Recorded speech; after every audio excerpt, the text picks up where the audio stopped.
everybody. Welcome to another episode of Ace on Music After Hours. I'm joined, as always, by Sean and Mark. Hello, everyone. So that was an interesting show with Seth there. Did you find that pretty cool stuff? Well, he got me at what did he say? Here, he got me at his influence. What started his influences was The Thing and Thing, and yes. Star Wars, and, Yep. and Men at Work. One of us. One of us. And then he worked his way into Frank Sinatra and Nat King Cole. It's amazing to me. So today I was sitting there this morning as I was putting together the ideas for the show, and I was looking at one of my shelves, which has nothing but live concert DVDs that I've collected over the years. And it occurred to me that it had been some time since I'd actually gone and put one of those into the CD player and watched it. And I started thinking about the whole idea of a live concert DVD and how anticlimactic it is. I don't know how else to put it. For me, live DVDs were always, it was more or less, I would buy the live DVDs of the tours that I attended just so I could have a memento of that tour. But as far as actually watching live DVDs as an entertainment thing, not something I generally do. I know that you're a big collector of these things as well. So I thought that maybe you could chime in on that and tell me, what is it about live DVDs that attracts you so much? Well, I'm a music junkie, so if I can't go to a show, I love to, I like 5.1 surround. I love watching concerts at home. I just love it, and this topic is interesting to me because I have a lot of DVDs that haven't been re-released on Blu-ray yet, and I'm just waiting and waiting, and I got a lot of favorite ones that I haven't seen in a long time. But yeah. Sorry about that.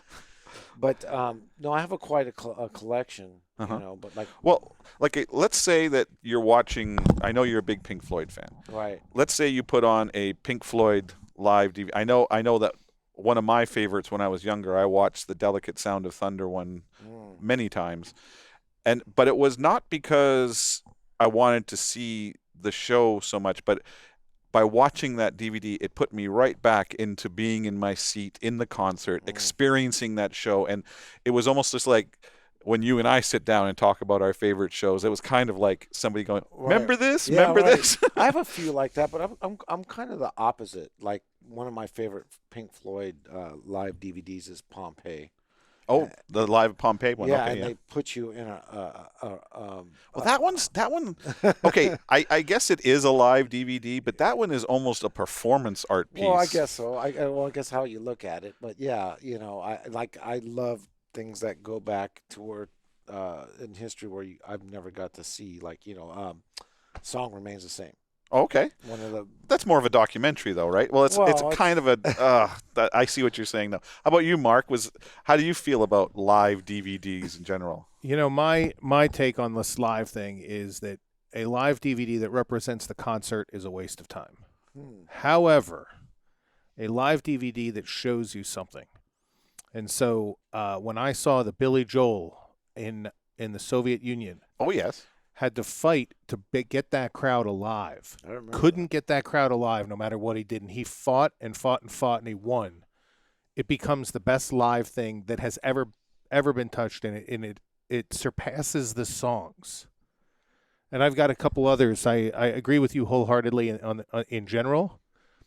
But when you get to see Mark Knopfler play guitar, it is something you cannot get from an album. True. You cannot soak that in, and you can be immersed. And so it's not every day I find something that connects with me, but when it does, I find it to be awe-inspiring. So how often in your entertainment life do you sit down and say, okay, now I'm going to sit down and watch a live DVD? I mean, I've always enjoyed, popping on Austin City Limits to try to figure out what the next, what was going on in the world and introducing myself. And I think when you look at an artist, you get to know them a little bit better than if you just kind of comes on in the circulation. So I've always been one to pay attention to it, and I still do. I still put YouTube music on, and I let it rotate round and round. And I'm a huge fan of YouTube music because it does that. And, when you're driving in your car, it turns off the picture. But when you're not, it gives you the picture. And Colby Colbert, I think is her name, is now like a billion download, artist. You would never be exposed to it. And so I find that I enjoy getting to know the artist that way. But the concept of a live DVD, I think, is a question of, does it show me something? Well, like for me, what we talked a moment ago about Pink Floyd. I mean, when I saw the Division Bell tour, when I saw that show at the Rose Bowl, I know we were both there, and I think we didn't know each other even, and I think that we were sitting about like one row away from each other. But anyway, that show, like for me, that show was here. Every other show I've ever seen is down here. It was it was almost a religious experience. But when I go the Pulse live DVD, right? Yeah, when I put on the Pulse live DVD from that tour, it's kind of like, oh yeah, it was cool, but it's nowhere near the feeling of being in that venue and feeling the buzz of the crowd and all that. Yeah, it's just not the same. No. And I think that the public in general seems to be losing favor with them. Like I'm going to take a page out of my own book. One of my artists, Black Star Riders, I remember when we first signed, we signed to a label called Nuclear Blast.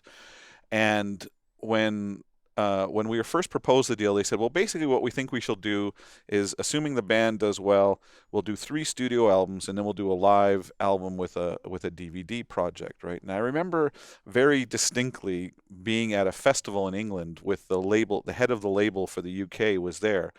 And we were touring on our 3rd album, the Heavy Fire album. Right. And he was there, and we were chatting, and I said, so we've done 3 studio albums now. Maybe we should talk about when in this tour that you want to record the live show. I said, oh, no, we ain't doing that. And I went, what? And he says, nobody buys live DVDs anymore. I mean, we had one of our biggest artists that previous DVDs had, gone gold and things like that, and we dumped a buttload of money into making it, and I think we sold 1,000 DVDs. It's just, it doesn't. Maybe that's the influence of the internet. What do you think? What do you think's at play there, Mark? I don't think people are buying shit anymore. Well, I beg to differ a little bit. A little bit. Okay, the reason why I'm going to say that, like right now, we're in this COVID virus right now. Mr. Bungle just did a live performance that you can watch. Right. A streaming service. Streaming for $15. Right. Now there's talk that it's going to be able to be resold as the actual live performance. So somebody like me that paid $15 to watch it now is going to pay $15-20 to own it.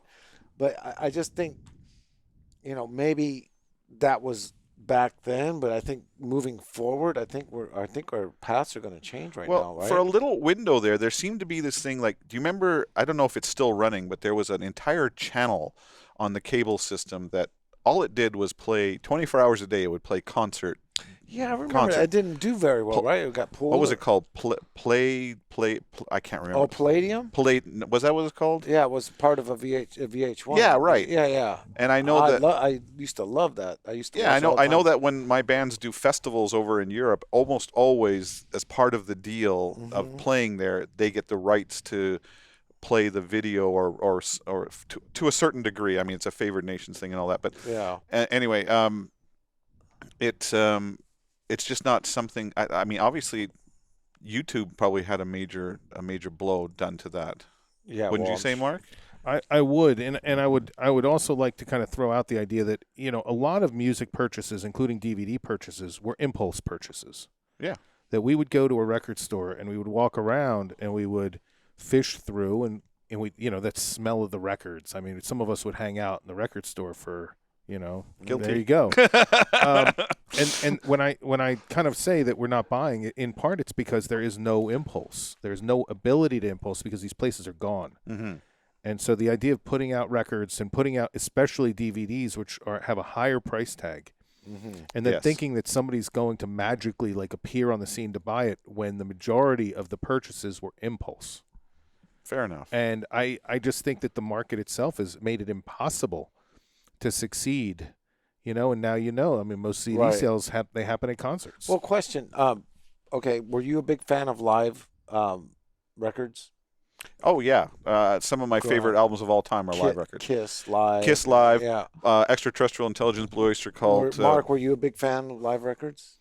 Yeah, some. I mean, me and my Springsteen live. I mean, Oh yeah. there you go.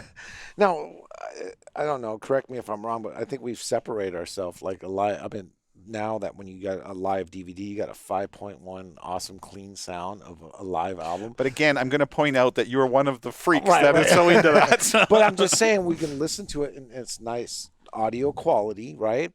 And like bands like Iron Maiden, they put out a live album every year. It seems like It does. and it's like Well, those albums sell. But I think that is more a function of the fact that these days, like we've talked about on previous shows, that the whole music industry has flip-flopped in the last 20 years, where it used to be that bands would make or go on tour to promote record sales. Now they put out records to give them an excuse to tour, and making a live album is easy, especially if you know that you're hardcore going to buy X number of them, and you can, afford to put it out. Then right. the magazines and the various media outlets all talk about you, and you can go on tour. Especially again, if you're a band like Iron Maiden, you can throw an awesome cover on there and you want it.